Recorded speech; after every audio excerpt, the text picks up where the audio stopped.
Welcome back. It's halftime of the Huskers matchup today, their final home game of the year against the Minnesota Golden Gophers. And as we do each and every week, a chance to catch up with the president of the University of Nebraska, Ted Carter. And Ted, there's been quite a bit of chatter over the past week or so about Nebraska being considered as the next home for the United States Space Command. What can you tell us? What does this mean? And it sounds like a pretty big deal for Nebraska. Greg, it certainly is. Many of your fans may know that we competed nationally with over 50 sites across the country looking to become the permanent home of U.S. Space Command. And Offutt Air Force Base, just outside of Omaha and Bellevue, became one of the 6 finalists. So we're competing against cities like Colorado Springs, San Antonio, Cocoa Beach in Florida, a few other places, Albuquerque, and there's no doubt we are very, very competitive for this ultimate decision that's going to happen here right around the end of the year or early in 2021.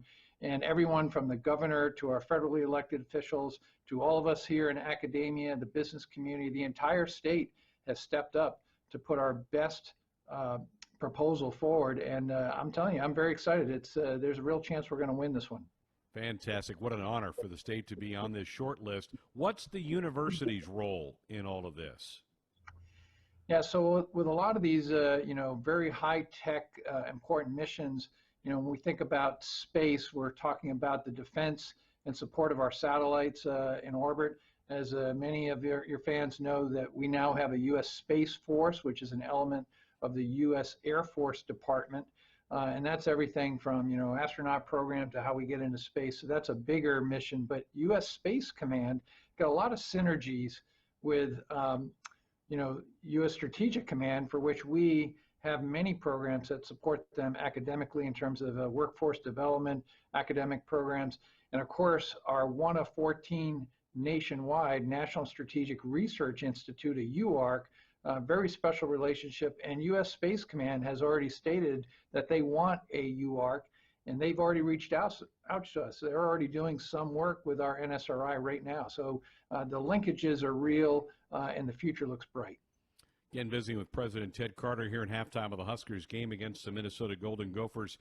President, can you give us some examples of how the university works with the military and shows support for military learners?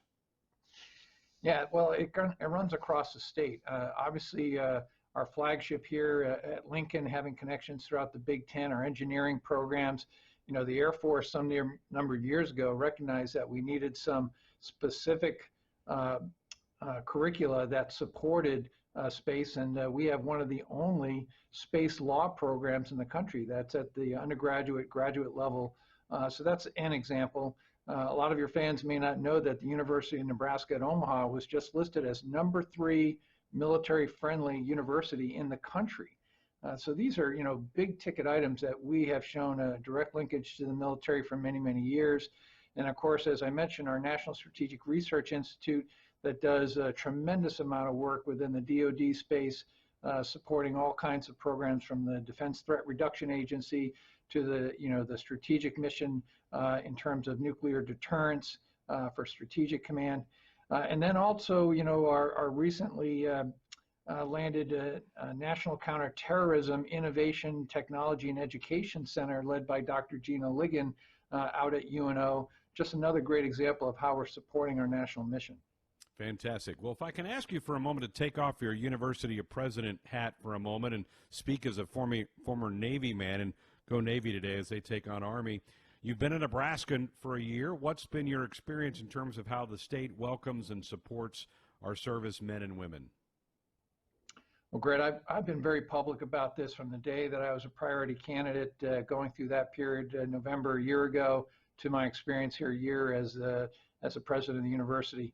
Nebraskans embrace, they understand, the sacrifices that our military members, our veterans have made. They embrace their military like no other state I've ever lived in, and it's really refreshing.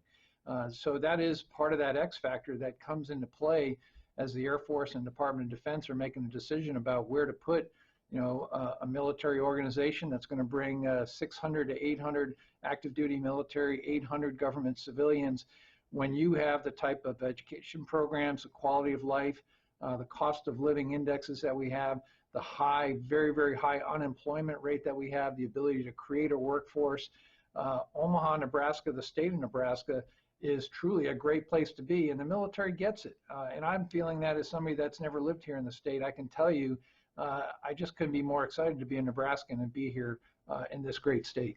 Oh, thank you so much for sharing that with us. Okay, what's the next step in this whole process, and when do you think we'll hear a decision? Well, there are proposals formally being made. There'll be a military-to-military proposal on the 14th of December. On the 22nd of December, we will put a proposal that will have things like academia and some of the other business community issues, some of the other public-private partnerships that we bring to the table. All that will be done. And then I think a decision will be coming shortly thereafter. So we will not have to wait too long for this decision. Very good. Well, we'll keep our fingers crossed and continue to follow this story. President, thank you so much. We will speak again next week with Game 9 for the Husker football season. Go Big Red and beat Army.